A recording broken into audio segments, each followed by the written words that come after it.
पूरी दुनिया में मैं एकमात्र ऑर्थोपेडिक सर्जन हूँ जो खुद जॉइंट रिप्लेसमेंट करता हूँ, लेकिन मैं एडवोकेट करता हूँ कि घुटने को बचाया जाए। और ये घुटने का ऑपरेशन कोई छोटा मोटा ऑपरेशन नहीं रहता है, सबसे बड़ा ऑपरेशन माना जाता है। और ये घुटना बदलने में कम से कम 1.5 लाख रुपए खर्चा लगता है, 2.5-3 लाख तक भी खर्चा चला जाता है। जॉइंट रिप्लेसमेंट, जब घुटना बिल्कुल खराब हो जाता है तो खराब पार्ट को कट करके निकाल देते हैं और उसकी जगह पे आर्टिफिशियल जॉइंट डाल देते हैं। भगवान का बनाया हुआ चीज खराब हो गया उसको निकाल देते हो। अगर आपको घुटने में सचमुच तकलीफ है तो कैसे पता चलेगा कि हमारे कार्टिलेज डैमेज हो रहे हैं कि नहीं, क्या जांच करें?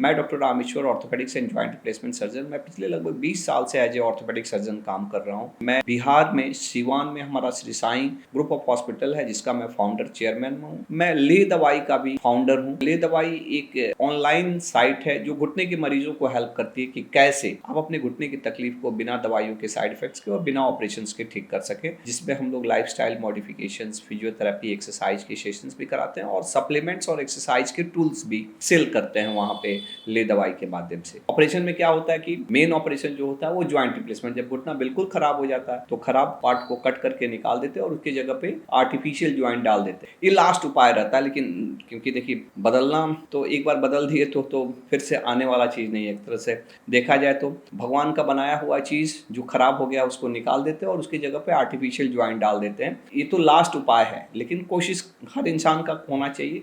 और मुझे लगता है, मैं प्राउडली ये बात कर सकता हूँ कि पूरी दुनिया में मैं एकमात्र ऑर्थोपेडिक सर्जन हूँ जो खुद जॉइंट रिप्लेसमेंट करता हूँ। मैं ऑर्थोप्लास्टी एसोसिएशन का मेंबर हूँ, लेकिन मैं एडवोकेट करता हूँ कि घुटने को बचाया जाए, क्योंकि कायदे अनुसार देखा जाए ना तो 100 आदमी में एक ही आदमी को घुटना बदलने की जरूरत पड़ती है। और अगर ध्यान दिया जाए तो वो भी चीजें ये बचाया जा सकता है। लेकिन अगर आप नहीं ध्यान देंगे तो धीरे धीरे आपके कार्टिलेज, आपकी गादी घिसते जाती और आपका चलना फिरना मुश्किल हो जाता है और लास्ट में ऑपरेशन करना पड़ता है। और ये घुटने का ऑपरेशन कोई छोटा मोटा ऑपरेशन नहीं रहता है। अगर देखा जाए तो हड्डी के ऑपरेशन में सबसे बड़ा ऑपरेशन माना जाता है।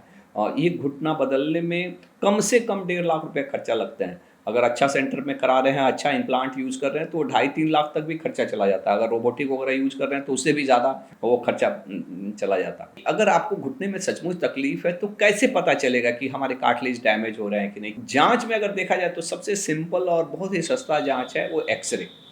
एक्सरे आप खड़ा होकर एक्सरे करा लीजिए ताकि शरीर के वजन का इफेक्ट समझ में आए। और इसमें एग्जैक्टली जो आपके 3 ज्वाइंट रहते हैं, एक तो मीडियल ज्वाइंट, एक लेटरल ज्वाइंट और एक पटेलोफिमोरल ज्वाइंट जो एंटीरियर ज्वाइंट रहता है, ये तीनों ज्वाइंट का हेल्थ समझ में आ जाता है और उस तरह से आप डिसीजन लेने के ये हो जाते हैं। और देखा जाए तो इसमें 4 स्टेज एक्सरे में देख के बताते हैं कि स्टेज 1 अर्थराइटिस है, कि स्टेज 2 है, कि स्टेज 3 है, कि स्टेज 4 है। स्टेज 4 मीन्स तीनों कंपार्टमेंट का ज्वाइंट खत्म हो गया है 60% से ज़्यादा।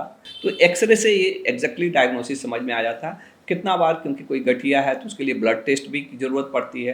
कितना बार अगर कोई हो सकता है कि इन्फेक्शन वगैरह चाहे दूसरा कारण है तो ज़रूरत पड़ता है किसी में तो एमआरआई करना पड़ता है। अदरवाइज एक्सरे से डायग्नोसिस क्लियर हो जाता है कि एग्जैक्टली क्यों है, क्या है। 90-95% ये चीज़ों में एक्सरे सफिशिएंट होता है ये बताने के लिए। लेकिन एक चीज़ का ध्यान देना है कि एक्सरे करा रहे हैं तो वेट बियरिंग एक्सरे कराएं। और जिसे हम लोग जब ज्वाइंट रिप्लेसमेंट करना रहता है तो हम लोग स्कैनोग्राम करते हैं, जिसमें हिप से लेके घुटने से लेके एंकल तक का एक्सरे करते हैं ताकि एक अलाइनमेंट भी समझ में आता है कि घुटने का अलाइनमेंट कैसा है, पैर का अलाइनमेंट कैसा है। तो ये एक बहुत ही इंपॉर्टेंट चीज़ है जो मुझे लगता है कि आपको शेयर करना, मैं ये करता हूँ। और एक्चुअली मैं आपको, अब इसका इलाज क्या है, तो इलाज में अगर आप देखेंगे ना तो इलाज इसका सबसे बेसिक इलाज है कि बचाना, नॉन ऑपरेटिव। दूसरा बीच में का एक इलाज है कि इंजेक्शंस। और उसके बाद है ऑपरेशन। ऑपरेशन में भी ऐसा नहीं है कि केवल जॉइंट रिप्लेसमेंट ही ऑपरेशन होता है, कुछ छोटे छोटे भी ऑपरेशन होते हैं। कुछ ऑस्टियोटॉमी होता है जिससे अलाइनमेंट सीधा करते हैं। रिप्लेसमेंट भी एक complete total hip knee replacement होता है, एक पार्शियल नी जो यूनिकॉन्डाइलर नी भी, कि अगर आपको एक ही कंपार्टमेंट में अगर केवल अंदर के साइड में ज्वाइंट खराब है तो केवल अंदर का ही ज्वाइंट बदल दें, जिसको कितना लोग अभी मेनिस्कल रिप्लेसमेंट सर्जरी बोल रहे हैं। ऐसा नहीं, वो भी उसमें भी रिप्लेसमेंट ही करते हैं। ऐसा नहीं मेनिस्कस नहीं रिप्लेस करते हैं पूरा वो ज्वाइंट, लेकिन एक ही कंपार्टमेंट का ज्वाइंट रिप्लेस करते हैं। दोनों कंपार्टमेंट या तीनों कंपार्टमेंट के ज्वाइंट नहीं रिप्लेस, कंजर्वेटिव ट्रीटमेंट। और सच्चाई ये है ना, क्योंकि मैं फाउंडर हूँ सेव द नी मिशन का, जिसमें मेरा मकसद है कि मैं पूरे दुनिया में कम से कम 10 लाख लोगों के घुटने बचाऊँ बिना ऑपरेशंस किए, बिना दवाइयों के साइड इफ़ेक्ट्स के। एक्चुअली होता क्या है ना कि जब आपके घुटने में दर्द होता है तो अधिकतर लोगों को ऐसे हम भी एज़ ए डॉक्टर दर्द की दवाइयाँ लिखते हैं कि टेम्पररी आपको कष्ट में, पीड़ा में आराम मिल जाए और कितना बार हम तो लिखते हैं हफ्ता दिन के लिए, 10 दिन के लिए, 15 दिन के लिए, लेकिन मरीज को उससे राहत मिलता है और जैसे ही वो दवा छोड़ता है, उसको फिर से कष्ट होने लगता है। तो उसको एक आदत पड़ जाती है। वो हमारे देश में तो मालूम ही है कि अभी भले ही वो दवाइयाँ इस तरह से दवाई वाला नहीं दे सकता है, लेकिन लोग ले लेते हैं।